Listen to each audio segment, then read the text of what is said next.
dans ma communication de tout à l'heure, tout ce travail sur les mots, eh bien, il faut que nous acceptions de le faire. Sinon, toutes ces choses-là, ben, on en parlera superficiellement et en fait, on n'entrera pas vraiment. Donc, à la fois, pouvoir deviner, savoir d'où nous venons, c'est-à-dire d'accepter cet enracinement pour l'Ancien Testament dans la littérature hébraïque, et en même temps, évidemment, être capable de traduire, car le but, c'est quand même que le message arrive à tous les hommes, et on ne va pas exiger comme musulmans qui théoriquement exigent que le Coran soit toujours dit en arabe, parce qu'il y a une telle perfection dans le Coran en arabe, paraît-il, que dès qu'on le traduit, c'est plus ça, quoi. Donc là c'est l'extrême inverse. Vous voyez, je suis en train de vous dire qu'il y a une certaine importance à savoir la matrice de sens de ces textes, mais d'un autre côté, il faut que nous maintenions leur traductibilité aussi. Donc, c'est exactement là que nous trouvons ce qu'est la tradition.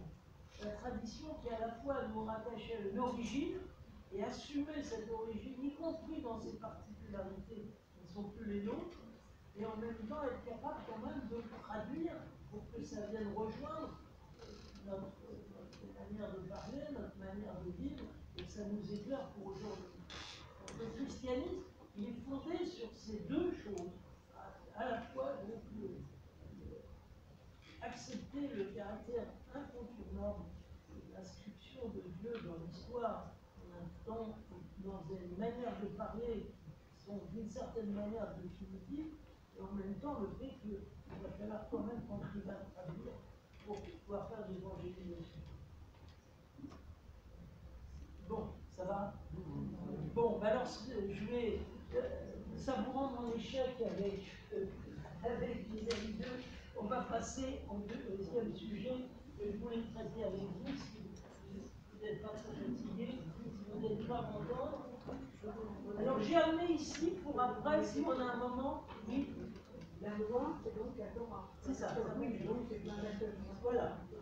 Quels sont les premiers écrits? Alors, les premiers écrits, c'est sûrement les textes dont nous parlons en ce moment, dont vous a parlé Marie-Claude avec Osée. Les premiers textes sûrement écrits, c'est les prophètes du 8e siècle. Alors avant, il y a des traditions orales, il y a des tas de choses qui existent, mais dont on n'a pas de raison, on n'est pas forcément obligé de penser qu'ils ont été écrits matériellement et qui sont peut-être restés en partie oraux pendant un certain temps. Oui, on peut discuter, hein, mais il y a des différences sur cette question. Mais alors, je vais aller chercher, j'espère que je ne les ai pas perdus. Voilà, je vais essayer l'usage de l'écriture pour l'introduction.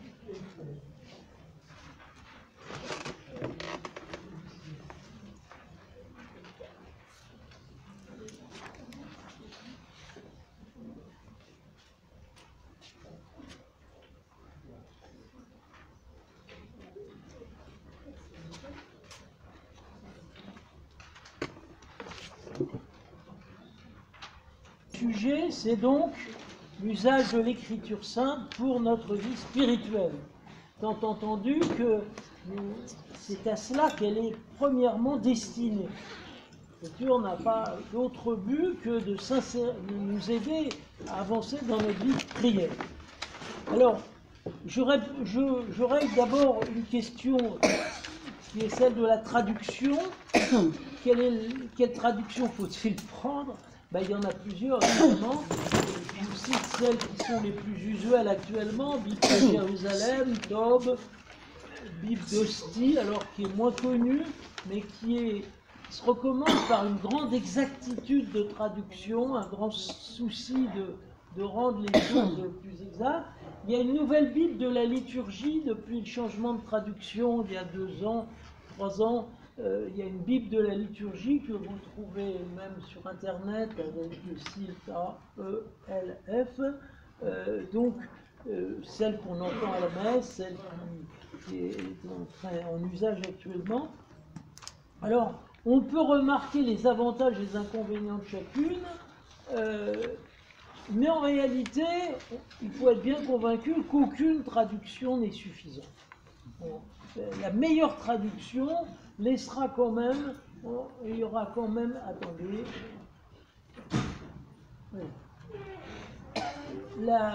La meilleure traduction sera quand même toujours, nécessitera toujours quelque chose pour la prolonger. Et le meilleur système, souvent, c'est de les comparer.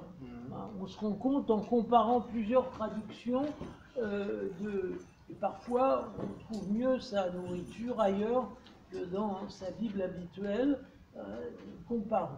Alors évidemment, je mets de côté deux cas. D'une part, la Bible de Chouraki, qui est quand même encore rééditée et qui était une tentative amusante de se traduire à partir de l'étymologie, c'est-à-dire de faire jaillir à chaque instant l'étymologie des mots, mais le propre d'une langue, c'est d'oublier son étymologie, enfin, de ne pas rester vissé à ça, parce que ça donnait des traductions cocasses. Par exemple, vous savez, les béatitudes, c'est ce que ça donnait, ça en avant les matriciels. Enfin, heureux les miséricordieux, ça donnait en avant les matriciels.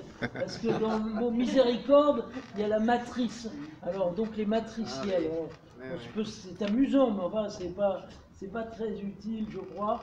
Et puis évidemment, j'épingle la Bible des témoins de Jéhovah qui est remplie de coups de pouce. Alors ça, c'est impressionnant quand on essaie de discuter avec les témoins de Jéhovah. D'ailleurs, c'est ce qui fait qu'on s'arrête vite, parce que disent, ah ben non, c'est pas dans la Bible. Alors on leur montre et puis ils disent, ah oui, mais c'est pas ça. Et alors moi, avec le témoin de Jéhovah avec qui je discute, je lui dis, mais alors, vous me dites que l'écriture doit régler toutes les questions qu'on se pose, mais si on n'a pas la même traduction, qu'est-ce qu'on fait?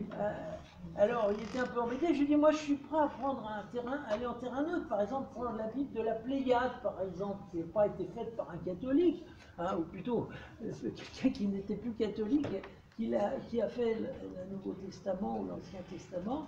Elle me dit, non, ben, on ne va pas prendre ces passages-là. Je dis oui, mais alors c'est dangereux, parce que vous comprenez, si vous me dites que la Bible elle-même ne me permet pas de départager deux opinions, qu'est-ce qui va nous rester pour nous discuter entre nous?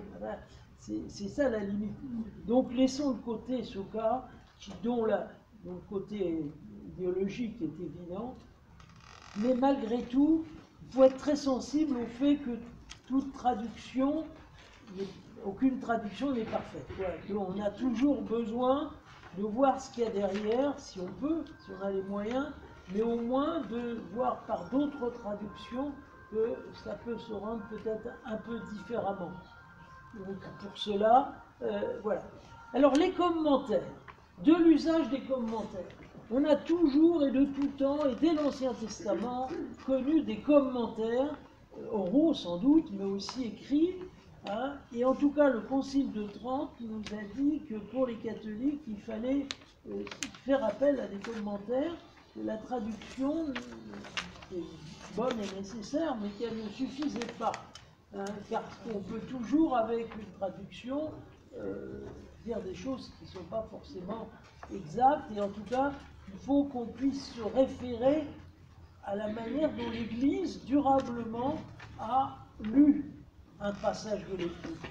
Nous n'épisons pas de rien, nous n'apparaissons pas à partir de rien du tout. Il faut que nous sachions nous référer à ce que nos pères ont lu et vu dans l'Écriture. Peut-être sur certains points, nous pourrons aller plus loin qu'eux, c'est pas impossible. Certaines études, certaines recherches nous feront peut-être avancer, mais en tout cas, il faudra que ça soit homogène avec ce qu'ils croyaient. Nous ne pouvons pas penser que nous pourrions redécouvrir la vérité au-delà de 20 siècles en disant nous, on sait mieux l'hébreu et le grec que vous, nous, on a mieux compris la parole de Dieu, et vous êtes plantés jusque-là. Nous sommes portés par la foi de l'Église qui nous a transmis ce texte, qui y a cru, qui l'a défendu, qui s'est battu pour lui, et donc forcément, c'est notre mère, elle sait mieux que nous comment nous allons pouvoir nous nourrir de cette écriture. Quelqu'un m'avait trouvé une comparaison que je trouve très juste. Il m'a dit à supposer que, par exemple, vous ayez perdu votre père et que vous retrouviez des lettres de lui qu'il écrivait à votre maman quand ils étaient encore fiancés. Eh bien, qui pourrait mieux expliquer les allusions qu'il y avait dans ces lettres que votre maman, si elle vit encore? Il vous dira, bah toi, tu vois, ton papa m'écrivait ça parce que nous avions de faire un voyage, je sais pas où, etc. Donc en réalité, l'Église, qui est notre mère et qui est contemporaine en quelque sorte du Christ, puisqu'elle a été fondée par lui, eh bien, est la meilleure interprète finalement de cette écriture. C'est pour ça qu'il ne faut pas penser qu'une interprétation qui est la sienne, surtout quand c'est dans la grande durée, que c'est quelque chose qui a été constant, eh bien, on pourrait traiter ça en disant maintenant on sait ce que ça veut dire. Attention, hein, soyons lucides, cette parole de Dieu, elle nous est arrivée dans le bain vital de l'Église, et c'est en elle que nous allons pouvoir continuer à la comprendre. Et ce n'est pas en nous mettant comme si nous commencions à zéro, que nous reprenions à zéro toutes ces questions-là, nous les recevons d'une longue et fidèle tradition. Alors, pratiquement, ce que nous rencontrons comme commentaire, ce que vous rencontrez comme commentaire quand vous lisez l'Écriture, c'est surtout les notes de vos Bibles, qui sont parfois très abondantes, heureusement. Hein, Alors, je sais bien qu'il y a une loi qui veut que le passage qu'on ne comprend pas, ça soit précisément celui où il n'y a pas de notes. Je ne sais pas si ça vous fait ça. Moi, ça me fait ça quelquefois. Ah, j'aimerais bien. Ah, pas de chance, il n'y a pas de notes. Hein, et plusieurs Bibles, curieusement, il n'y a pas. Alors que c'est exact. On nous explique à côté des trucs qui sont à peu près évidents, qu'on aurait compris, même sans la note. Hein, à côté, ben, on n'en a pas. Bon, c'est comme ça. Donc, dans la Bible de Jérusalem, notamment, il y a des notes clés, comme ils disent, c'est-à-dire des notes qui, première apparition d'un mot important, fait un peu le point sur ce mot. Je citais justice tout à l'heure, ou loi, eh bien, on a comme ça des notes dans la Bible de Jérusalem, ou dans la Top, qui sont une espèce de synthèse très bien faite, finalement, autour de cette notion et de ces différents emplois, des différents passages dans lesquels elle intervient.